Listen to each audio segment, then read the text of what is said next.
Hello दोस्तों। स्वागत है आपके अपने चैनल हिस्ट्री जीएस सेंटर में।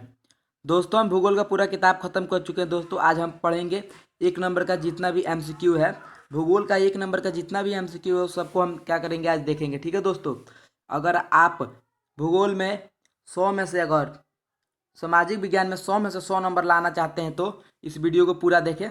दोस्तों, ये एक नंबर के एकदम एमसीक्यू क्वेश्चन यानी कि एकदम महत्वपूर्ण प्रश्न है। ठीक है दोस्तों, तो समय को बर्बाद किए बिना चलिए अपने टॉपिक पे चलते हैं। ठीक है, तो हमारे टॉपिक का जो पहला क्वेश्चन है भारत में कौन सी मृदा सर्वाधिक पाई जाती है। ठीक है, तो उसका उत्तर होगा जलोढ़ मृदा। ठीक, दूसरा क्वेश्चन है लौह अयस्क किस प्रकार का संसाधन है, तो उत्तर होगा अनवीकरण योग्य संसाधन। लौह अयस्क किस प्रकार का संसाधन है, तो अनवीकरण योग्य संसाधन। क्वेश्चन नंबर 3 है ज्वार ऊर्जा कौन सा संसाधन है, तो ज्वार ऊर्जा मानवकृत संसाधन है। क्वेश्चन नंबर 4 है किस राज्य में सीढ़ीदार खेती की जाती है, तो उत्तर होगा इसका उत्तराखंड में। ठीक है दोस्तों, उत्तराखंड में सीढ़ीदार खेती की जाती है। क्वेश्चन नंबर 5 है काली मृदा किस राज्य में पाई जाती है, तो इसका उत्तर होगा गुजरात, मध्य प्रदेश और आंध्र प्रदेश में। काली मृदा किस राज्य में पाई जाती है, गुजरात, मध्य प्रदेश और आंध्र प्रदेश में। ठीक है दोस्तों, आइए अगले क्वेश्चन पे चलते हैं। हमारा क्वेश्चन नंबर 6 है चाय की खेती के लिए कौन सी मृदा सर्वाधिक उपयुक्त होती है, यानी सबसे अधिक उपजाऊ कौन सी होती है चाय की खेती के लिए, कौन सी मृदा होती है, तो पर्वतीय मृदा। ठीक है दोस्तों, क्वेश्चन नंबर 7 है कपास की खेती के लिए कौन सा मृदा सर्वाधिक उपयुक्त होता है। ठीक है, तो इसका उत्तर होगा काली मृदा। हमारा क्वेश्चन नंबर 8 है जलोढ़ मृदा का निर्माण कैसे होता है, तो जलोढ़ मृदा का निर्माण नदी द्वारा होता है। जो नदी द्वारा मिट्टी लाई जाती है उससे क्या होता है, जलोढ़ मृदा का निर्माण होता है। क्वेश्चन नंबर 9 है काली मृदा का निर्माण कैसे होता है, तो दोस्तों इसका उत्तर होगा ज्वालामुखी के लावा से।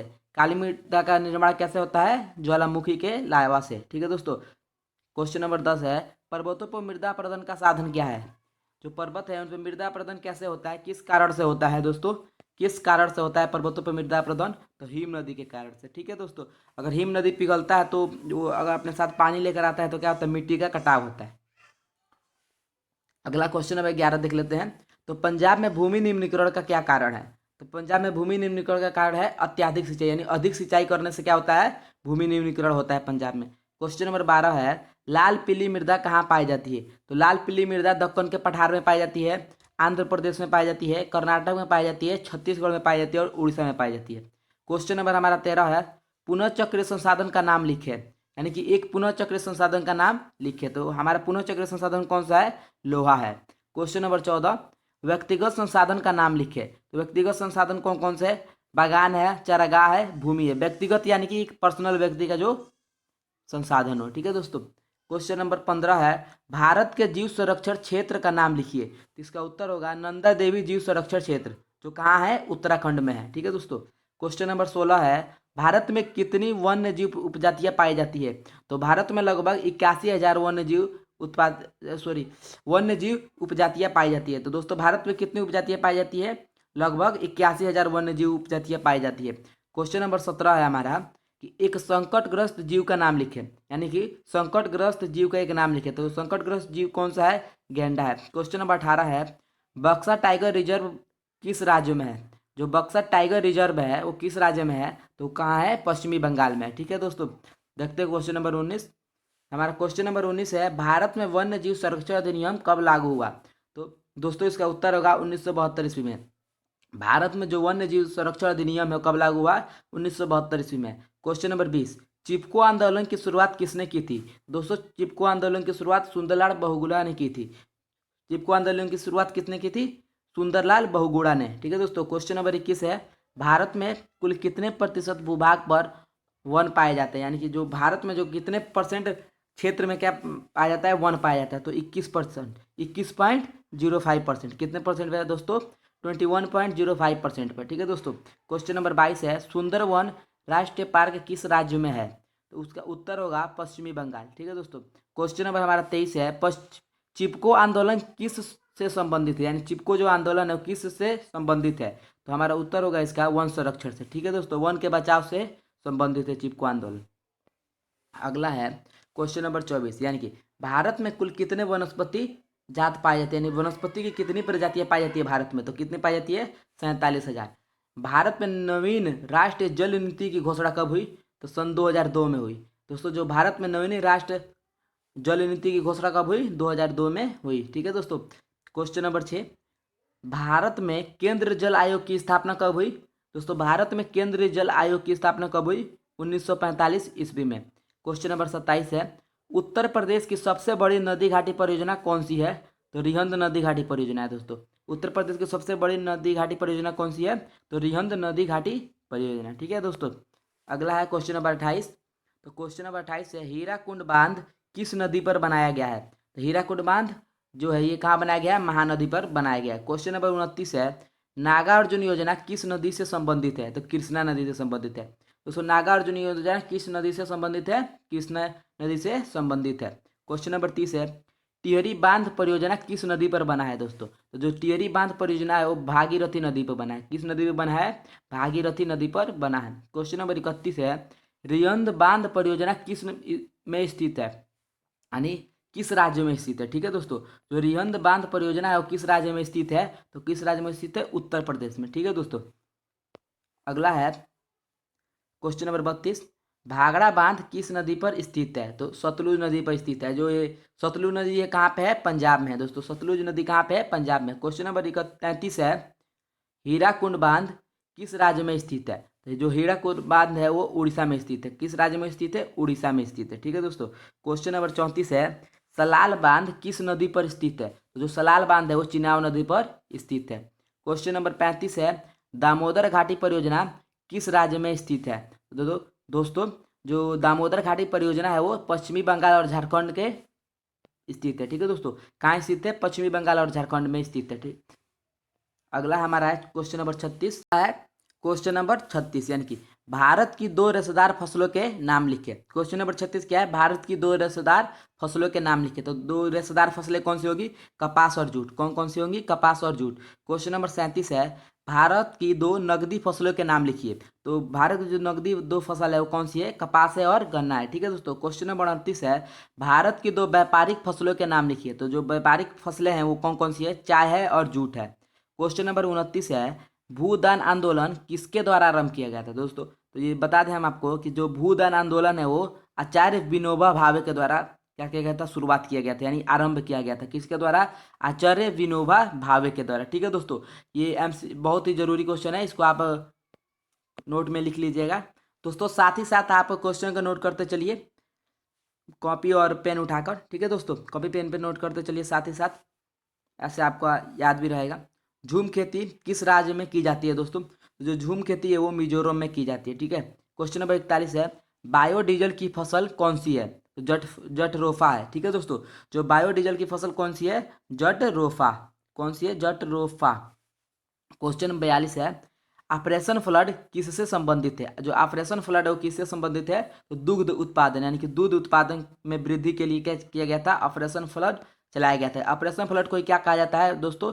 श्वेत क्रांति कहा जाता है। ठीक है दोस्तों, क्या कहा जाता है? श्वेत क्रांति। क्वेश्चन नंबर 43 है, हरित क्रांति किससे संबंधित है? तो हरित क्रांति किससे संबंधित है? कृषि उत्पादन से। ठीक है दोस्तों। देखते हैं अगला क्वेश्चन। हमारा अगला क्वेश्चन है, बागानी फसल कौन सी है? तो बागानी फसल कौन सी है? कपास की फसल कौन सी है दोस्तों? बागानी फसल है। क्वेश्चन नंबर 45 है, रबी फसल कौन सी है? ठीक है, तो रबी फसल गेहूं है, चना है। ठीक है। क्वेश्चन नंबर 46 है, खरीफ की फसल कौन सी है? तो धान है, कपास है। ठीक है दोस्तों। मोटे अनाज की फसल कौन सी है? तो ज्वार। ठीक है दोस्तों, ज्वार कौन सी फसल है? मोटे अनाज की फसल है। अगला है क्वेश्चन नंबर 48, गन्ना उगाने के लिए उपयुक्त मिट्टी कौन सी है? दोस्तों जो सर्वाधिक उपयुक्त मिट्टी कौन सी है गन्ना उगाने के लिए? तो दोस्तों कौन सी है? जलोढ़ मृदा। ठीक है। क्वेश्चन नंबर 49 है, भारत में सबसे अधिक कपास कहाँ उगाया जाता है? दोस्तों तो भारत में सबसे अधिक कपास गुजरात में उगाया जाता है। भारत का 25% कपास कहाँ से निकलता है दोस्तों? तो गुजरात से निकलता है। क्वेश्चन नंबर 50 है, भारत में सबसे अधिक चाय कहाँ उगाया जाता है? दोस्तों तो भारत में सबसे अधिक चाय असम में उगाया जाता है। ठीक है दोस्तों। भारत का 50% जो चाय है कहाँ से उगता है? हमारा मिलता है असम से मिलता है दोस्तों। अगला क्वेश्चन देखते हैं। क्वेश्चन नंबर 51 है दोस्तों, दो धात्विक खनिज है, यानी कि दो धात्विक खनिज कौन से हैं? यानी दो धात्विक खनिज के नाम लिखिए। तो लौह आवश्यक है और तांबा है। क्वेश्चन नंबर 52 है, दो अधात्विक खनिज के नाम लिखिए। ठीक है दोस्तों, दो अधात्विक खनिज कौन कौन से हैं? अभ्रक है, कोयला है। क्वेश्चन नंबर 53 है, भारत के दो कोयला उत्पादक राज्य कौन से हैं? ठीक है दोस्तों, तो झारखंड है और छत्तीसगढ़ है। भारत के दो कोयला उत्पादक राज्य कौन कौन से हैं? झारखंड है और छत्तीसगढ़ है। क्वेश्चन नंबर 54 है, भारत के दो लोहा उत्पादक राज्य लिखिए। ठीक है दोस्तों, तो भारत के दो लोहा उत्पादक राज्य हैं गोवा, छत्तीसगढ़। ठीक है, आइए अगले प्रश्न पे चलते हैं। हमारा क्वेश्चन नंबर 55 है, भारत में खनिज तेल का क्षेत्र कौन सा है। ठीक है दोस्तों, भारत में खनिज तेल का जो क्षेत्र है कौन सा है, असम और महाराष्ट्र। कौन सा है, असम और महाराष्ट्र। क्वेश्चन नंबर 56 है, झारखंड में स्थित कोडरामा किस खनिज से संबंधित है, तो अभ्रक से। ठीक है दोस्तों, एक नाम है ये, झारखंड में स्थित कोडरामा किस खनिज से संबंधित है, तो दोस्तों किससे संबंधित है, अभ्रक से संबंधित है। क्वेश्चन नंबर 57 है, मेनाजाइट में कौन सा खनिज पाया जाता है दोस्तों, तो थोरियम खनिज पाया जाता है। कौन सा खनिज पाया जाता है, थोरियम। ठीक है दोस्तों, ये एमसी बहुत ही जरूरी क्वेश्चन है दोस्तों, आप इसको भी याद कर लीजिएगा। क्वेश्चन नंबर 58, एल्यूमिनियम किस खनिज से प्राप्त होता है, यानी एल्यूमिनियम किस खनिज से प्राप्त होता है, यानी किससे एल्यूमिनियम बनता है दोस्तों, तो बॉक्साइट से। किससे प्राप्त होता है एल्यूमिनियम, बॉक्साइट से प्राप्त होता है। ठीक है, आइए अगले क्वेश्चन पर चलते हैं। अगला क्वेश्चन है हमारा क्वेश्चन नंबर 59 यानी कि 59, रानीगंज कोयले की खान कहाँ स्थित है दोस्तों। रानीगंज जो कोयले की खान है वो कहाँ स्थित है, पश्चिमी बंगाल में स्थित है। ठीक है, क्वेश्चन नंबर 60 है, मुंबई हाई का संबंध किससे है। जो मुंबई हाई है उसका संबंध किससे है दोस्तों, तो खनिज तेल से है। ठीक है दोस्तों, आप इसको याद रखिएगा, जो मुंबई हाई है किससे संबंध है, उसका खनिज तेल से है। क्वेश्चन नंबर 61 है, भारत में अभ्रक उत्पादन में किस राज्य का स्थान जो है प्रथम है। ठीक है दोस्तों, यानी पहले नंबर पर अभ्रक उत्पादन में कौन सा राज्य आता है दोस्तों, तो झारखंड। वो कौन सा राज्य है, झारखंड है। क्वेश्चन नंबर 62 है, भारत में कोयला उत्पादक में प्रथम स्थान किसका है, तो भारत में जो कोयला उत्पादन जो प्रथम स्थान है किसका है, झारखंड का है। ठीक है दोस्तों, आइए अगले क्वेश्चन पे चलते हैं। अगला क्वेश्चन है क्वेश्चन नंबर 63, भारत में पवन ऊर्जा का विशाल केंद्र कहाँ स्थित है दोस्तों, तो तमिलनाडु में स्थित है। भारत में पवन ऊर्जा का विशाल केंद्र कहाँ स्थित है, तमिलनाडु में स्थित है। ठीक है दोस्तों, क्वेश्चन नंबर 64 है, झारिया किससे प्रसिद्ध है, यानी झारिया प्रसिद्ध है, यानी झारिया किस नाम से किसके लिए प्रसिद्ध है, तो कोयला के लिए प्रसिद्ध है दोस्तों। झारिया किसके लिए प्रसिद्ध है दोस्तों, कोयला के लिए। कोलार किससे संबंधित है, कोलार किससे संबंधित है, सोना से। पीछे एक फिल्म भी आया था केजीएफ, जिसको बोला जाता है कोलार गोल्ड फील्ड। ठीक है दोस्तों, या आप याद रखिएगा, ये कोलार किससे संबंधित है, सोना से। क्वेश्चन नंबर 66 है, विश्व में सबसे अधिक उर्वरक उत्पादक देश कौन सा है दोस्तों, तो भारत है, सॉरी अभ्रक। विश्व में सबसे अधिक अभ्रक उत्पादक देश कौन सा है, तो भारत है। ठीक है दोस्तों, क्वेश्चन नंबर देख लेते हैं 67, एंथ्रेसाइट का संबंध किस खनिज से है। ठीक है दोस्तों, तो जो एंथ्रेसाइट है उसका संबंध किस खनिज से है दोस्तों, तो वो कौन सा खनिज है, कोयला है। क्वेश्चन नंबर आपका 68 है, आधारभूत खनिज कौन सा है, तो लोहा आवश्यक है। ठीक है दोस्तों, आधारभूत खनिज कौन सा है, तो लोहा आवश्यक है।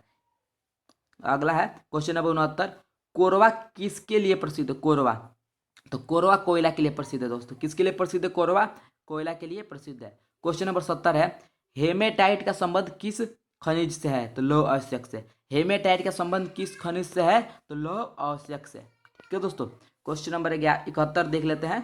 तो क्वेश्चन नंबर 71 है, इस्पात बनाने में किस खनिज का प्रयोग किया गया है। ठीक है दोस्तों, तो इस्पात बनाने में किस खनिज का प्रयोग किया गया है, तो मैग्नीज का प्रयोग किया गया है। किसका प्रयोग किया गया है, मैग्नीज का प्रयोग किया गया है। क्वेश्चन नंबर 72 है, देश की सबसे बड़ी पाइपलाइन कौन सी है दोस्तों, तो हजीरा विजयपुर जगदीशपुर। जो देश की सबसे बड़ी पाइपलाइन कौन सी है, हजीरा विजयपुर जगदीशपुर, जिसको बोला जाता है HBJ, जिसको शॉर्ट में बोला जाता है HBJ। अगला है क्वेश्चन नंबर 73, अंतस्थलीय अधिकतम गहराई तथा सुरक्षित पतन यानी कि बंदरगाह। ठीक है दोस्तों, पतन यानी कि बंदरगाह। ठीक है, जो अंतस्थलीय अधिकतम गहराई और सुरक्षित जो बंदरगाह है कौन सा है, तो कौन सा है दोस्तों, विशाखापट्टनम बंदरगाह है। ठीक है दोस्तों, अगला है क्वेश्चन नंबर 74, भारत का सबसे प्रमुख परिवहन साधन कौन सा है दोस्तों, तो जो भारत का सबसे प्रमुख परिवहन साधन है वो कौन सा है, रेल परिवहन है। क्वेश्चन नंबर 75, उत्तर रेलवे का मुख्यालय कहाँ स्थित है दोस्तों, उत्तर रेलवे का जो मुख्यालय है कहाँ पे है, दिल्ली में है। क्वेश्चन नंबर 76, पूर्वोत्तर रेलवे का मुख्यालय कहाँ है, गोरखपुर में। जो पूर्वोत्तर रेलवे का मुख्यालय कहाँ है, गोरखपुर में है। क्वेश्चन नंबर 77, पूर्वी रेलवे का मुख्यालय कहाँ है दोस्तों, कोलकाता में। पूर्वी रेलवे का मुख्यालय कहाँ है, कोलकाता में है। ठीक है दोस्तों, अगला क्वेश्चन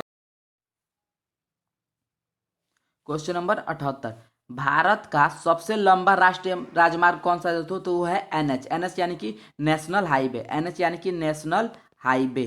ठीक है दोस्तों, NH यानी कि नेशनल हाईवे। ठीक है, क्वेश्चन नंबर 79, संचार का माध्यम कौन सा है, तो दूरदर्शन है, टेलीविजन है, समाचार पत्र है। ठीक है दोस्तों, क्वेश्चन नंबर 80 है, भारतीय निर्यात व्यापार की वस्तु कौन सी है दोस्तों, तो भारतीय निर्यात व्यापार की वस्तु है चाय, सूती वस्त्र, जूट और तंबाकू। क्वेश्चन नंबर 81 है, भारतीय आयात व्यापार की वस्तु कौन सी है, तो दोस्तों जो भारतीय आयात व्यापार की वस्तुएं है खनिज, मशीन, कागज, लोहा तथा इस्पात। मशीन के उपकरण है, ठीक है दोस्तों, मशीन के उपकरण है। कौन से हैं? मशीन के उपकरण। अगला देख लेते हैं। अगला है हमारा क्वेश्चन नंबर 82। कौन सा बंदरगाह देश के पूर्वी तट पर स्थित है? तो जो देश के पूर्वी तट पर स्थित बंदरगाह है वो कौन सा है दोस्तों? विशाखापट्टनम है। Question number 83। पश्चिमी रेलवे का मुख्यालय कहाँ स्थित है? मुंबई में स्थित है। पश्चिमी रेलवे का मुख्यालय कहाँ स्थित है दोस्तों? तो मुंबई में स्थित है। Question number 84। भारत में वायु परिवहन का राष्ट्रीयकरण कब किया गया? तो दोस्तों भारत में वायु परिवहन का जो राष्ट्रीयकरण किया गया वो 1953 में किया गया है दोस्तों। क्वेश्चन नंबर 85 है परिवहन का कौन सा साधन अति दुर्गम स्थानों से के लिए सुविधाजनक, यानी जैसे पर्वत के लिए या आपका बड़े समुद्रों को पार करना है तो कौन सा साधन सबसे उपयुक्त है? तो है वायु परिवहन, ठीक है दोस्तों। आपका जो चैप्टर का भूगोल है, सॉरी जो आपका किताब है भूगोल, उसका जितने भी एमसीक्यू क्वेश्चन बन रहे थे 1 नंबर के, वो आज यहाँ पे खत्म होता है दोस्तों, ठीक है। अब हम आगे पढ़ेंगे अर्थशास्त्र। थैंक्स फॉर वॉचिंग दोस्तों।